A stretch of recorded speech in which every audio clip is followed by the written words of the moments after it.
Maybe I need to rename the podcast The Midnight Marketer or something. I'm always just recording at nighttime. It's so dark out there. So let's get into it. Intro music. Hello again. It's the Super Fun Marketing Podcast with your host, Victoria. Thanks for tuning into my third episode. In this episode, I'm going to be talking about something that is definitely not a new topic. I'm not going to pretend that it's a new topic, but it's something that I think is often misunderstood in B2B. And that's why I want to talk a bit about it today. So that topic is short form video. And before you roll your eyes, I heard about short form video, but maybe that's not you. But yeah, before you jump to any conclusions about what this episode is going to be about, what I want to do is I want to talk about why B2B brands need to embrace short form video and why it's so much more than just trying to go viral and silly little goofy TikToks. And I'm going to make it super practical at the end. I've got 15 tips to get started with short form video. We're not just going to be talking about why it's so great, but actually what does that mean for you as a marketer and specifically for B2B marketers as well. Unless you've been living under a rock, short form video has been trending for a few years now, and that's mainly to do with TikTok. I think if you follow the timeline that I'm going to go into in a little bit, you can see where the rise of short form video really came up and who's leading or dominating in that space. And so it's quite interesting. I'm just going to go in a little bit into the history before we dive right in. So actually, TikTok isn't the first platform to do short form video. Surprise, in case you didn't know.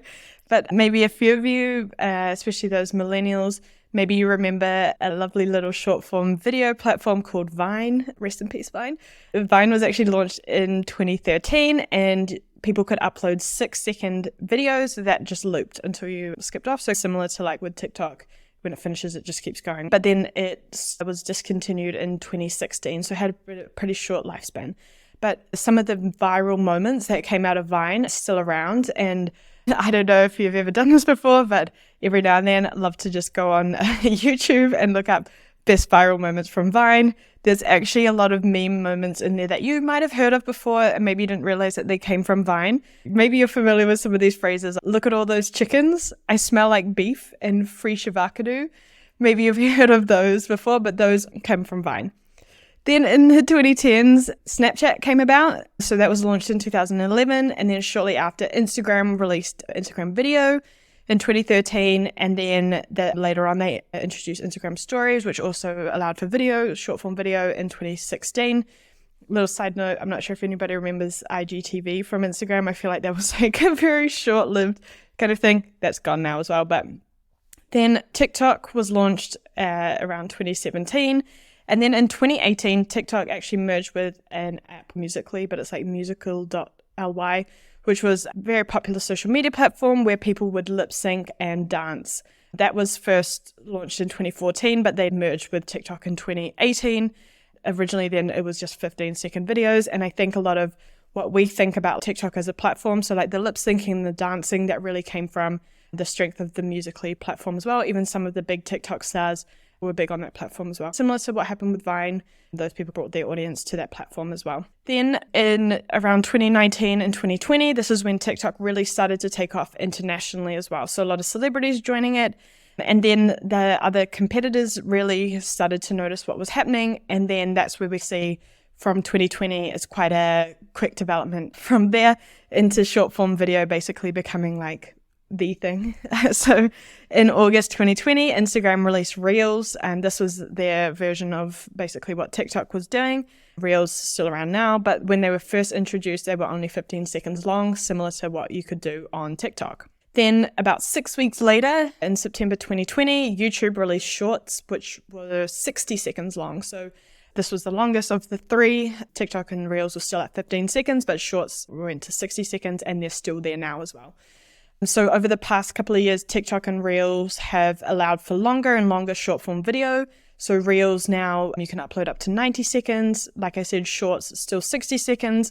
But TikTok now, you can upload up to 10 minutes of video. And I even saw somebody saying that there's going to be 30-minute video coming to TikTok as well. I'm not sure when that's coming, but there's an evolution that's happening as well. Now, what I really want to emphasize here is that when I'm talking about B2B short form video, I want you to know that this isn't me saying that it's about creating viral short form video or about just posting TikToks. I think the short form video as a content format is super valuable for like any kind of industry or any kind of marketer. But I think that it's not about just like creating viral trending content. It's about actually figuring out what the right thing is for your channels, for your audience. I don't want it to be just a flash in the pan kind of a thing where you do it for a week and then give up. So that's what I really want to focus on in this episode. So according to HubSpot, short form video is the number one content format for marketers, offering the highest return on investment and is predicted to see the most growth in 2024. Got a few more stats. This is still from HubSpot. A quarter of marketers plan to invest more in short form video than any other format in 2024. And more than half of marketers who are already using short form video will increase their investment in 2024. And just one more as well, just in case you're not convinced yet, still from HubSpot, 33% of marketers plan to invest more in short form video than any other type of social media strategy. So basically, people who haven't done it yet want to do it. People that have been doing it want to do more of it. And then people that have been doing it already want to do it more than other types of social media strategy. So basically, it's working for a lot of people and a lot of people are consuming it as well. I've got one more stat that I want to share, and this is from Wiseowl. Wiseowl found that 73% of consumers prefer to watch short form videos when learning about a product or service. So that's why I think it's really important for B2B marketers. I'm going to really just simplify it down and say that they're going to be 3 main short form video channels for you. So TikTok, Reels, and Shorts. If you want to do it on LinkedIn, that's okay, but LinkedIn's not really a short form video platform specifically. But I think if you really narrow it down to TikTok, Reels, and Shorts, you can transfer that to LinkedIn if you want to. But I really want to focus on these platforms that are specifically focused on short form. So with anything to do with marketing, there's a lot of people out there that want to share advice, and I think it always comes from a very good place. But I always want to add this caveat, people have different size teams, people have different size budgets, and people have different size audiences, goals, products. Everything that I'm talking about, or whatever any other kind of marketer or industry expert is talking about, I think it's always really important that you take what they're saying and use the lens of your situation to determine what's right for you. So please keep that in mind when I'm talking about this stuff today. But I think it's important to know that also all of these channels are obviously competing for the users and time on the app. And also they appear to be trying to all dominate the search category as well for video. Instagram is trying to push its search features, and TikTok has also launched little search summaries. So for example, if you search on a video, for example, the other day I was searching how to use a round brush when you're drying your hair. And then it gives the video, the main video search, but it also gives a little summary of a few key points from the content as well. So that's something really interesting to think about, is that these platforms are really encouraging users to use the platform for search. So that's really important when you're thinking about what kind of content are you going to put on there, and why I think that we need to get away from this thing of TikTok just being about the trending, silly little dance moves, especially for B2B brands. It doesn't have to be like that. There's not many B2B brands that could probably get away with doing that content. I don't think that it necessarily relates to a lot of brands. I think that it works really well for some brands, but for a lot of brands, it's just not going to come across well or authentic. But there's so much other stuff that you can do there that will work on that platform if you choose to do that as well. So, like I say, TikTok is also a platform that people want to learn on, but people just in general, this is a general thing, is that people are interested in what matters to them and what it means for them as well, right? So how can they be better? How can they be more successful? How can they do more and better in their job? How can they get more results? How can they improve a process or make something faster or blah, blah, blah, blah, blah, all of those kind of things. And so that's something that you can incorporate into your short form video as a B2B brand. That's on TikTok, Instagram, and also Shorts as well. Short form content is not just for Gen Z, and it's not just that viral content. I feel like I'm saying that over and over again, but I think that's this misconception that we have to get away from. If you think about what the platforms are trying to do and what they're trying to encourage, is they're trying to get people to spend more time on the platform and across different devices as well, especially TikTok and YouTube. You see this as a focus, is getting people on multiple devices, and there's a huge market for viewer time. So it's important to also understand that the dual screen behavior is something that it looks like YouTube and TikTok are really going after. Instagram doesn't appear that much yet, but especially these two, YouTube and TikTok, it looks like they're really going for this. So think about that as well when you're creating your content. And that's why I also think, especially for YouTube, it makes sense to, if you're doing the longer format, to also do the short format there. TikTok, it seems like that's coming as well, but I'll get into that in a little bit. So this is some data from YouTube. 68% of people who aged 18 to 44 in this survey said that they like the convenience of being able to watch different video formats all on one platform. So that's short form, long form, that's on your phone, on your TV, on your computer, etc. So people want to do that. And if you think about your own behavior, you probably do something similar. I think sit down to watch TV and you got your phone and you're scrolling on something as well, or you're on your computer and you open up your phone. I think that's just going to be so common now that we're going to be having this multi-screen experience that's happening at the same time. We're living in a multi-format world and we need our marketing to reflect that experience and that behavior.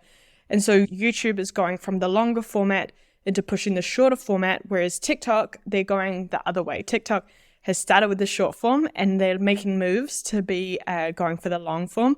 So that's why, again, like this is a really great time for B2B marketers to start incorporating short form video into their content strategy. So a couple of the things that TikTok have been pushing to some of their creators is using long form landscape videos, so videos over a minute, but landscape rather than vertical. They've also been adding a better experience on other devices. And so this looks like it's making space to move just off the mobile app, but onto other screens like TV or computer as well to be more competitive with YouTube. So basically that's a little bit about what's happening in the short form space and why short form video is actually really important, and it actually is like a serious form of reaching your audience. One thing again I want to emphasize, these aren't tips to go viral. These are tips to create short form video or to incorporate short form video into your content strategy and to really break down what's important and how to get started. I think particularly this is relevant in the B2B space, is that going viral isn't actually always a good thing. There can be like some negative things that come out of going viral, but I think one of the better aims as B2B marketers is to create content that is sustainable, at least a sustainable growth in the right audience, and that you're able to keep up your kind of content output that is continuously growing your audience and your engagement. So I think that's also a much more realistic achievement for brands. And then you're not like chasing a lot of views with the audience that doesn't really amount to anything. I think it's much more important to focus on how to sustainably incorporate new channels into your content strategies. But I think that often with short form video, the kind of expectation of it is that it's like this really fun and silly content that goes viral. And I think that stops a lot of brands from trying it out because they're not really sure how that fits into their strategy. Now what I'm going to do is I'm going to get really practical. So number one, how do you know where to start, and do you have to do all three? If you're starting from scratch, pick one channel to start with and identify the goal of your content strategy. If you're a small team, don't try to do all three. I think that's just not going to be sustainable. If you've got a bigger team, you've got some bigger budget, a bit more resource, then go wild. Be my guest.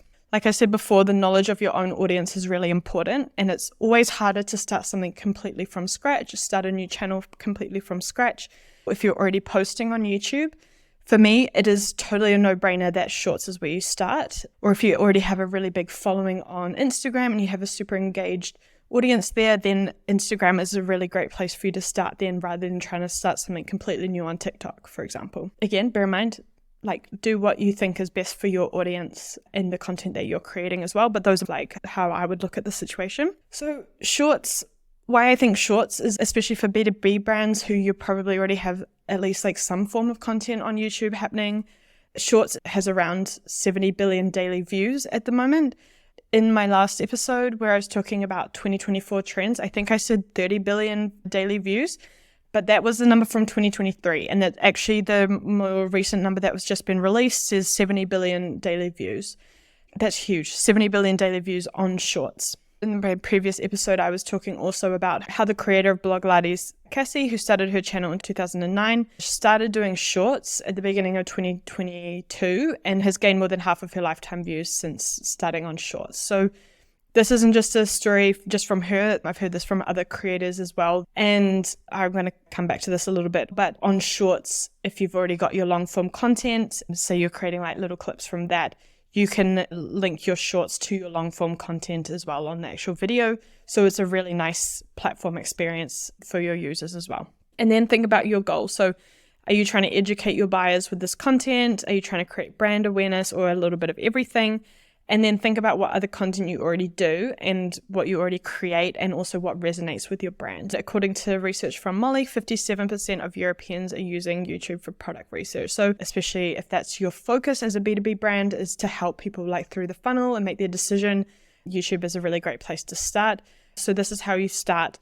Like you do with any kind of content thing, is really getting practical and thinking about what do you want to achieve and how are you going to do that. And so it doesn't just have to be meme content. Meme content is super fun, and I think some brands do it really well, but it's not always the right thing for every brand. And you can create really engaging content that's educational, but especially if you have a small team, start small, and then as you see what's working, you can always add more later on. Cool. Number 2, create content for the platform that you're on. So I think this is really interesting. Although there are similarities in the short form content, there are different limitations on the different channels as well. So it's important that when you are deciding on your channel, that you're posting content for that platform as well. Think about the limits on time lengths on your videos. So remember, shorts 60 seconds, reels 90 seconds, and then TikTok a little bit longer. But the main kind of thing that is still for the short form video is vertical content, but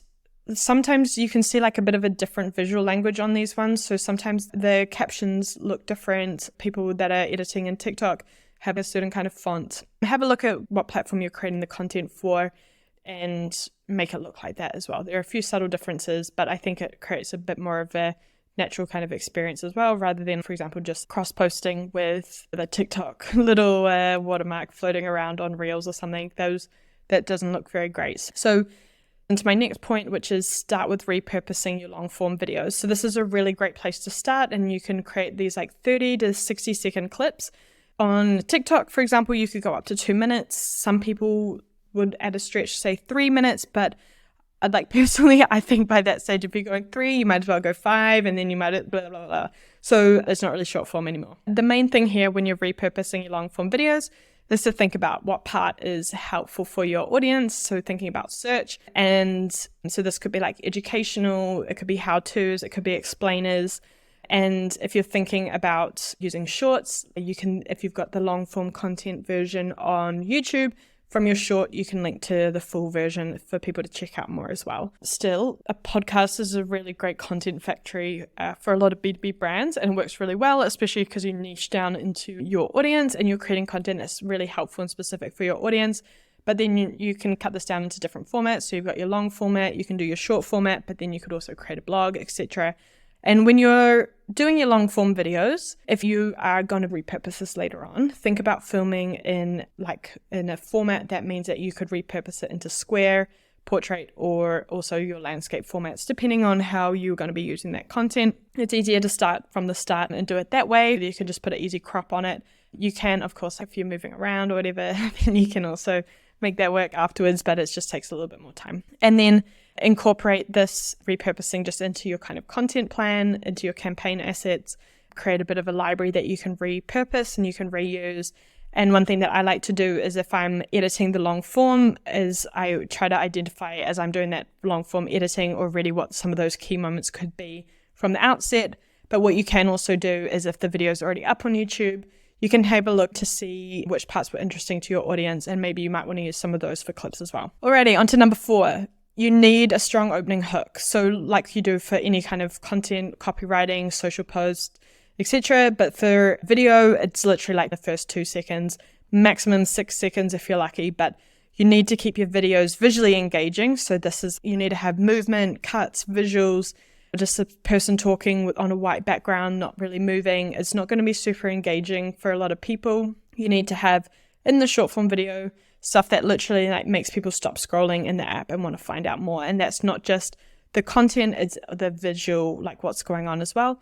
So have a look at investing in something where you can record some kind of nice video, quality as well. So for example, if it's a good webcam or your phone or something, looking like high quality video is really important. But also have a look at how other people in your industry or similar kind of videos, how they're engaging people as well. One thing you might notice is like a lot of people will have some text on the video, like at the start, if it's a how-to, so that people can see from the outset what the video is going to be about and stay engaged. And then tip number 5, which is related to this, is don't forget your thumbnails. So use your thumbnails also to hook people in. So just like long form content, the thumbnail for short form content is super important as well.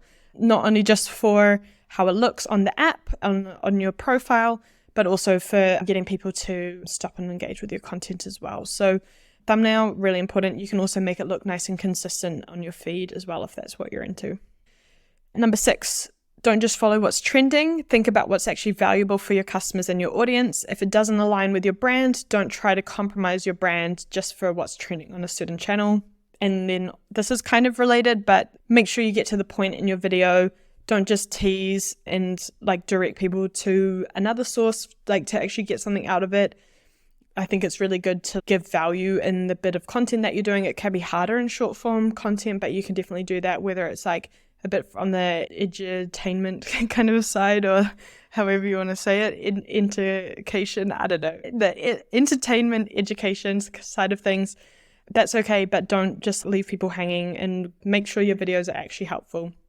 Also related to this is caption your videos for search. So especially, I think this is relevant for B2B content. Again, a little bit different maybe for B2C, but I think a lot of B2B brands will be using short form for like thinking about like search discovery. Don't try to be too clever in your captions, but think about the way that people are going to be, like the kind of keywords that people are looking for. So thinking those kind of SEO principles that you do for your other forms of content.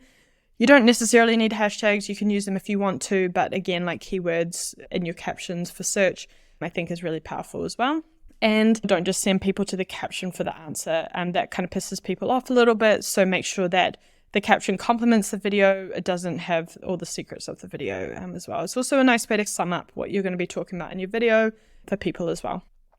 Number 8, be consistent and find a sustainable way to work short form video into your workflow. So a little while ago, people were saying like you have to post 3 to 5 times a day, especially for B2B brands with smaller teams. Like this just is not sustainable at all unless this is like maybe the only thing that you're doing.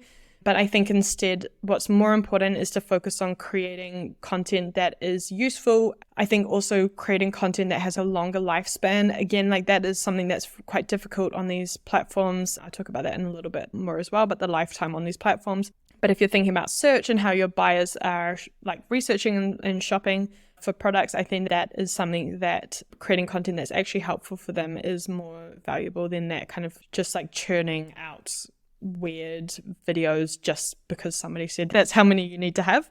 You don't need a video studio in your office. You've got some good lighting, good phone. You can, or even if you're creating other forms of content, podcast, webinar, etc., you can use that. And I think that is probably better that you post once a week with the video that's actually really helpful for your users, a couple of times a week if you can, daily if you're an expert, but don't be limited by this thing of, oh, I have to post this many times, 5 times a week or whatever. That's again what I think, like start with one channel, start smaller, and you can add more as you get into the flow and get more comfortable with it as well.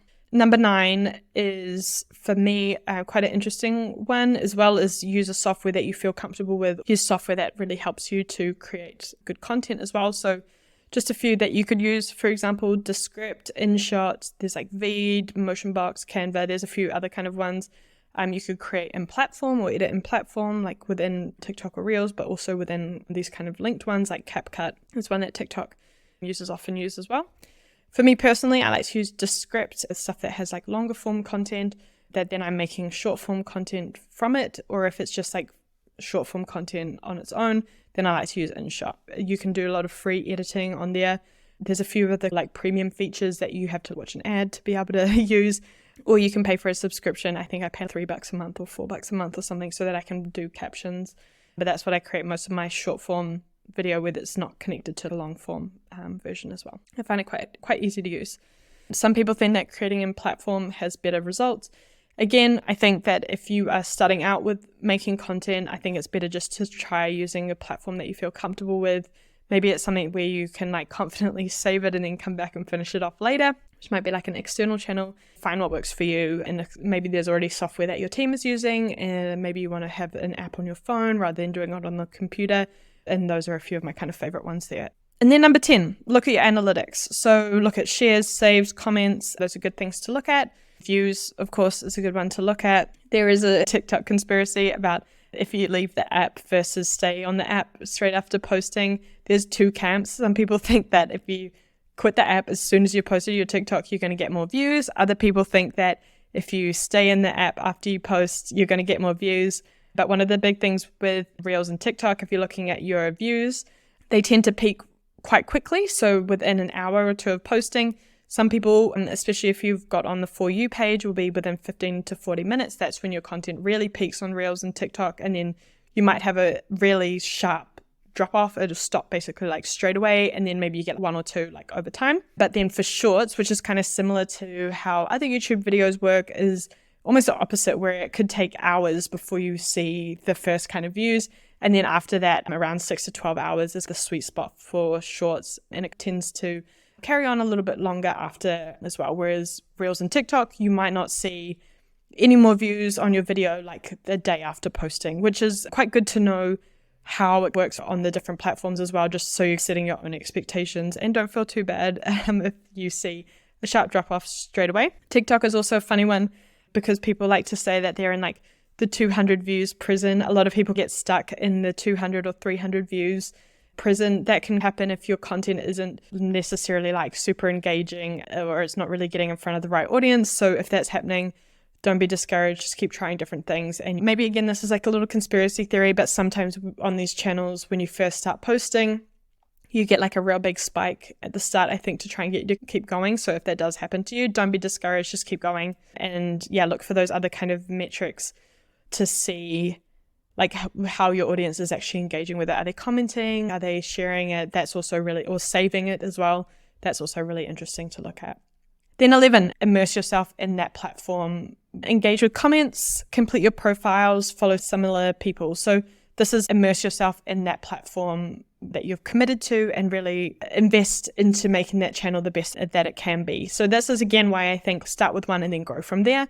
If you're going to use TikTok, make sure you've got like photo, like links, a good description, that if people are commenting on your videos, that you're replying, that you're following people that are in a similar space as well, maybe even going in and commenting on their videos, engaging with their videos as well. YouTube, I think similar to this as well, is like engage with comments, make sure you complete your profile, post long form content on YouTube as well. Reels, I think same kind of thing. Get your Instagram page like really good, link it to all your stuff, be posting some other formats, post some stories, like those kind of things as well. So when you choose a platform, make sure that you actually like investing into making that platform like that you're doing all the nice things on your profile to make it look extra legit and really good as well. Number 12, I mentioned this briefly before, so I'm not going to go into it too much, but cross-post when you're ready. So on other channels, when you're ready, make sure you're cross-posting without the watermark. So for example, like if you're going to post on Reels or Shorts after you've posted on TikTok, make sure you don't have the little TikTok watermark floating around. That's also, again, for me, why I like to edit outside of platform too, because sometimes I forget to save it before the little watermark will be on there. So that's how I get around that. 13, track in your content calendar and keep an eye out for what's working and keep repeating that. I find this especially important if you're going to be studying something new. Make sure that you've really got a way of working it into your workflow, especially if there's other people that are going to be involved in the creation of it as well. So really get it all immersed in your way of managing your content as well. 14, I think I kind of mentioned this a little bit before, but maybe I say it again just to really emphasize my point. Short form video is not just viral content, and be very wary of trying to go after viral content, especially if it's not on brand. So I think from a long-term brand focus, it's much better to stay closer to what actually relates to your brand. And maybe it takes a little bit longer, or it's a little bit more difficult, as in terms of you're not seeing like millions of views or whatever, but maybe you're actually reaching a smaller audience, but they're actually your audience rather than some random people that are never going to buy your product, never be interested. So don't be disheartened, or don't think that you just have to create viral TikToks or get the CEO dancing or whatever. That's not just what short form video is about. Number 15, especially if you're a B2B brand, you don't just have to try and do what some B2C brands are doing. For example, what the Paralympics have done with their channel, or even some of these ones like Duolingo or even morning brew or whatever. It doesn't have to be your strategy if it doesn't align with your brand. And there's actually, you can find, depending on what your brand tone of voice is and the way that you want to grow your brand, there are channels that you can find that will help you with that brand positioning and like how your brand comes across, rather than diluting it or going off track from where your brand actually is and who your audience is. Again, like related to this, which is just to really wrap it up, is think about where your buyers are going to search.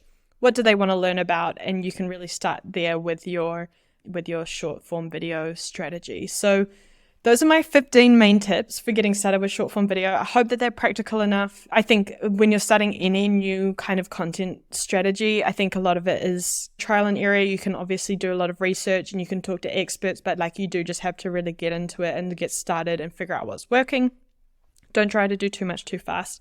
But what do you think? What works for you? Have you tried short form video? Did it flop? Did it go off? Are you still going to do it in 2024? Let me know what you think about short form video and if there are any tips that I missed. I think it's a really interesting area and something that I think has a lot of opportunity still for B2B marketers. Then my final thing for today, like I do in all of my episodes, all 3 of my episodes, including this one, is what I've been thinking about this week, no action required. So this is something that I was thinking about this week. I've been obviously thinking a lot about TikTok and how people use TikTok.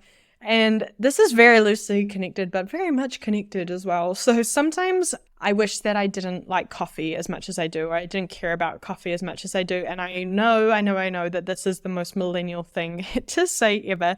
But I was thinking also about how on TikTok, I often get a lot of these like video recommendations for cool cafes in Amsterdam. I live in Amsterdam, so that's why it's Amsterdam, but cool cafes in Amsterdam. And I see it and I'm like, yeah, I know that cafe is really cool, but their coffee is really bad. And I think this is a really big thing on TikTok where it's like aesthetic over authenticity or over quality. And so you can see that something looks really great or looks really funky and really cool, but then the quality actually isn't really great. And again, maybe this is just something really deep for something that's not that deep, but I was just thinking that my life would be easier if I didn't really care about having a good flat white and I was just happy to go to cute looking cafes all the time. So yeah, that's just what I've been thinking about. No action required. I'm going to keep going to my cafes that I know do a good flat white. So that's it for this week. But thank you so much again for tuning into another episode of the Super Fun Marketing Podcast. If you're one of the marketers that's going to get started in short form video or invest more, let me know. I'd love to hear more about your journey and what you learned. But yeah, let me know what you think and stay tuned for the next episode of the Super Fun Marketing Podcast.